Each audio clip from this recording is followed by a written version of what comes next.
Social media एक ऐसा platform है जहां पे अक्सर लोग अपने आप को एंटरटेन करते हैं। बहुत से ऐसे लोग हैं जो इस सोशल मीडिया पे अपना करियर भी बनाने की कोशिश करते हैं, पर जो लोग इस सोशल मीडिया पे सक्सेस नहीं हो पाते हैं वे लोग तरह तरह की उटपटांग हरकतें करने लगते हैं। इसीलिए कहा जाता है कि ये सोशल मीडिया जितना ही ज़्यादा लोगों के लिए बेहतर है उससे कई गुना ज़्यादा खतरनाक भी है, क्योंकि इस सोशल मीडिया के चक्कर में आज तक न जाने कितने लोगों की ज़िंदगियाँ भी हमेशा के लिए बर्बाद हो चुकी है। आज की भी कहानी में सेम कुछ ऐसी होता है, जिसकी वजह से एक व्यक्ति हमेशा के लिए इस दुनिया को छोड़ के चला जाता है। नमस्कार, आदाब, मैं हसमुद्दीन और आप देख रहे हैं सफ़र क्राइम तक। आज की जो सच्ची घटना मैं आपको सुनाने वाला हूँ, ये घटना है बिहार प्रदेश की। बिहार का एक ज़िला पड़ता है बेगूसराय और इसी बेगूसराय का एक थाना पड़ता है खोदाबंदपुर।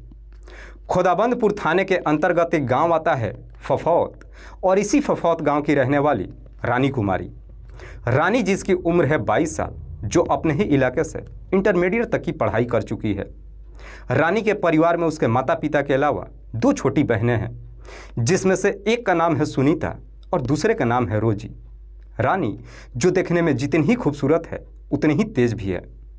एक दिन रानी अपने सहेली के साथ घूमने के लिए समस्तीपुर में जाती है और इसी समस्तीपुर के एक कैफ़े में रानी की पहली बार मुलाकात महेश्वर से होती है। महेश्वर जिसकी उम्र है लगभग 24 साल, जो समस्तीपुर के ही नरहन गांव के रहने वाला है। महेश्वर के परिवार में उसके माता पिता के अलावा एक बड़ा भाई है जिसका नाम है रुदल। महेश्वर के पिता का नाम है राम परवेश।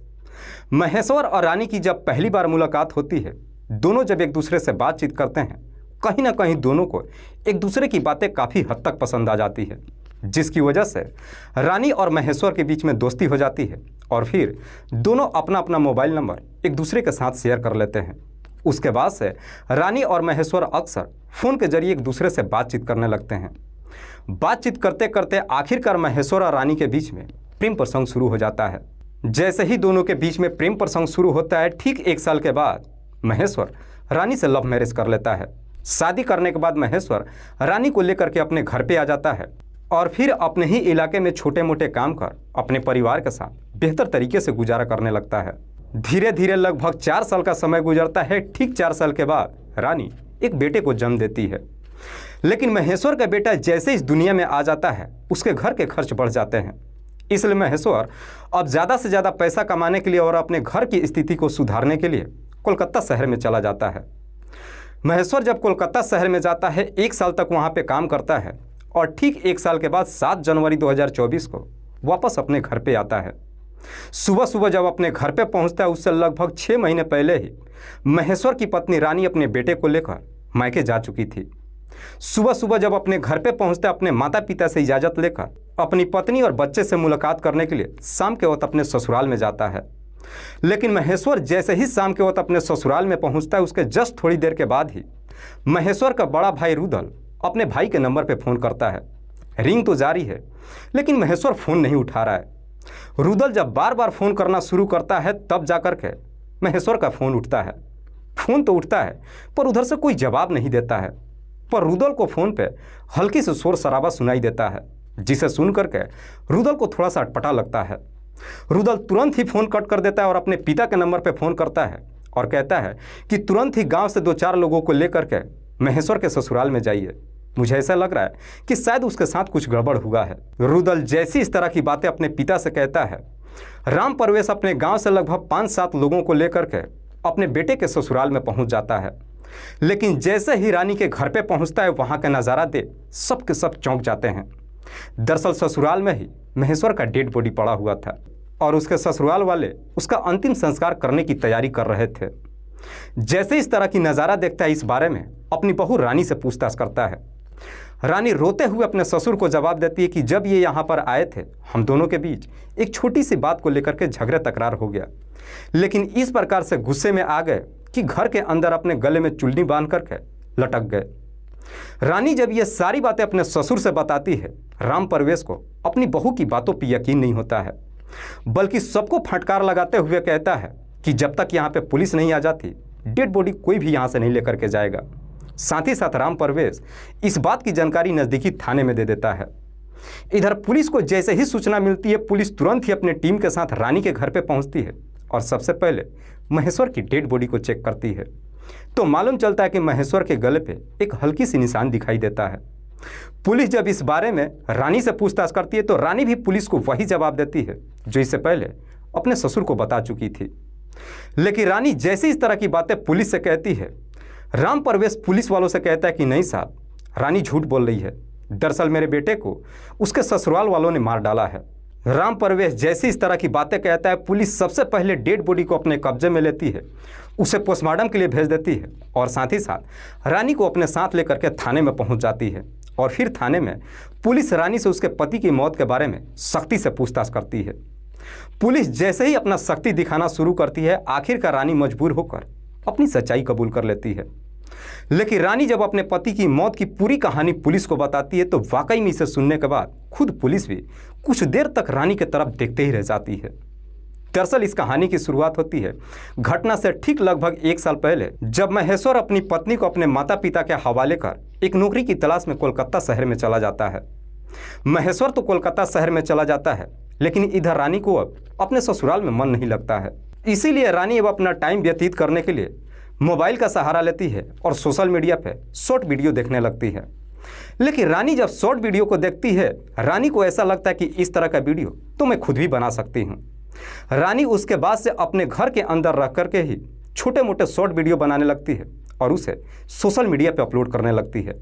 शुरू में तो वीडियो नहीं चलता है, लेकिन ज़्यादा से ज़्यादा फॉलोअर्स इकट्ठा करने के लिए रानी अपने घर से बाहर निकलती है और कुछ लड़कों के साथ मिल करके शॉर्ट कपड़े पहनकर गर्मा गर्म वीडियो बना करके सोशल मीडिया पे अपलोड करने लगती है। पर जैसे ही महेश्वर इस तरह का वीडियो देखता है, देख करके काफ़ी गुस्से में आ जाता है। तुरंत ही अपनी पत्नी के नंबर पर फ़ोन करता है और उसे समझाने की कोशिश करता है। इधर रानी अपने पति की बात को समझने की कोशिश ही नहीं करती है, बल्कि अपने पति से झगड़े तकरार कर लेती है। जैसे ही झगड़े तकरार शुरू हो जाता है, उसके बाद से रानी इस प्रकार से गुस्से में आ जाती है कि अपने बेटे को लेकर के गुस्से में ही ससुराल छोड़कर अपने मायके चली जाती है। रानी मायके में तो चली जाती है, लेकिन बावजूद इसके वीडियो बनाना बंद नहीं करती है, बल्कि मायके में जाकर वहाँ पे भी घूम घूम करके वीडियो बनाने लगती है। इसी दौरान रानी की उसी के बगल के गांव का रहने वाला शहजाद से मुलाकात होती है। शहजाद जो रानी को वीडियो बनाने में काफ़ी हद तक मदद करता है। दोनों जब एक साथ वीडियो बनाने लगते हैं, दोनों के बीच में पहले दोस्ती होती है और आखिरकार रानी और शहजाद के बीच में भी प्रेम प्रसंग शुरू हो जाता है। लेकिन रानी और शहजाद के बीच में जब प्रेम प्रसंग शुरू होता है, इस बात की जानकारी रानी के पति महेश्वर को कभी नहीं मालूम चलता है। अपने मायके में भी जा करके जब वीडियो बनाना बंद नहीं करती है, आखिरकार इधर महेश्वर गुस्से में आकर 7 जनवरी 2024 को सुबह सुबह कोलकाता से चलकर अपने घर पे पहुंच जाता है। सुबह जब अपने घर पे पहुंचता है, अपने माता पिता से इजाज़त लेकर के अपनी पत्नी और बच्चे से मुलाकात करने के लिए शाम के वक्त अपने ससुराल में जाता है। महेश्वर जब अपने ससुराल में पहुंचता है, उस वक्त रानी के घर पे उसका प्रेमी शहजाद भी मौजूद था। महेश्वर शहजाद को देखता तो है, लेकिन उसे पहचान नहीं पाता है। लेकिन महेश्वर जब अपने ससुराल में पहुंचता है, सबसे पहले उस वीडियो को लेकर अपनी पत्नी को समझाने की कोशिश करता है।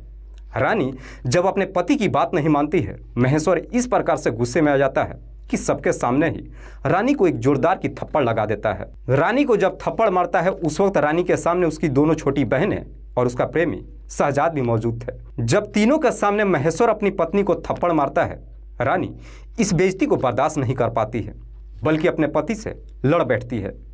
पति और पत्नी के बीच में जैसे ही झगड़े तकरार शुरू होता है, रानी इस प्रकार से गुस्से में आ जाती है कि जल्दबाजी में ही अपनी छोटी बहन रोजी के गले से चुन्नी को खींचती है और उस चुन्नी को अपने पति के गले में लपेट देती है। साथ ही साथ अपने प्रेमी शहजाद से कहती है कि आज हम इसे जिंदा नहीं छोड़ेंगे। एक तरफ से उस चुन्नी को रानी पकड़ती है और दूसरी तरफ से शहजाद पकड़ लेता है और दोनों मिलकर के तब तक जोर से खींचते हैं जब तक महेश्वर की सांसें नहीं रुक जाती है। महेश्वर की जैसे ही मौत हो जाती है, उसके बाद से अब ये दोनों अपने आप को बचाने के लिए एक नाटक शुरू करते हैं। दरअसल महेश्वर की डेड बॉडी के सामने ही चीख चीख करके रोने लगते हैं। चीख पुकार सुनकर आस पड़ोस के लोग जब वहाँ पे इकट्ठा होते हैं, रानी सबसे रोते हुए कहती है कि दरअसल मेरे पति ने अपने आप को खत्म कर लिया। लोग भी रानी की बातों पर यकीन कर लेते हैं, इसीलिए रानी अब आनन फानन में अपने पति का अंतिम संस्कार करने की कोशिश करती है। लेकिन उसी दौरान इधर महेश्वर का बड़ा भाई रुदल महेश्वर के नंबर पे फ़ोन कर देता है। रिंग जब जाती है, कोई भी फ़ोन नहीं उठाता है। लेकिन रुदल जब बार बार फ़ोन करना शुरू करता है, आखिरकार रानी की सबसे छोटी बहन रोजी फ़ोन उठा लेती है। फ़ोन तो उठाती है पर कुछ बोलती नहीं है, लेकिन जब वहाँ पे शोर शराबा होता है इधर उधर वो आवाज़ें सुन लेता है, जिसे सुन करके रुदल को थोड़ा सा अटपटा लगता है। इसीलिए रुदल अपने पिता के नंबर पे फ़ोन करता है और कहता है कि 2-4 लोगों को लेकर के महेश्वर के ससुराल पे जाइए। वाकई में रानी जब ये पूरी कहानी पुलिस को बताती है, पुलिस रानी के तहरीर पर उसके प्रेमी शहजाद और दोनों बहनें सुनीता और रोजी, इन तीनों को भी अपने कस्टडी में लेकर आती है। फिलहाल पुलिस ने इन चारों आरोपियों को अपने कस्टडी में लेकर इन पे गंभीर धारा में मुकदमा दर्ज करके जेल भेज दिया है। दोस्तों, इस पूरी घटना के बारे में आप क्या सोचते हैं? आप अपनी राय हमें कमेंट बॉक्स में जरूर दीजिएगा। जाते जाते मैं आपको बता दूं कि कुछ मेरे व्यूअर्स हैं जो रोज़ाना मेरे इस वीडियो को देखते ही नहीं हैं, बल्कि अपना कीमती समय निकाल कर मुझे अपना प्यार भी देते हैं, जिनमें से एक का नाम है सतीश, जो झारखंड प्रदेश के रहने वाले हैं। दूसरे मेरे व्यूअर है माही राजपूत चरक, जो जम्मू एंड कश्मीर के रहने वाले हैं। तीसरे मेरे व्यूअर हैं पंकज सोनी, जो रायबरेली उत्तर प्रदेश के रहने वाले हैं। चौथे मेरे व्यूअर है मोहित गुप्ता, जो कानपुर उत्तर प्रदेश के रहने वाले हैं। पांचवें मेरे व्यूअर हैं ओम प्रकाश, जो मधेपुरा बिहार प्रदेश के रहने वाले हैं।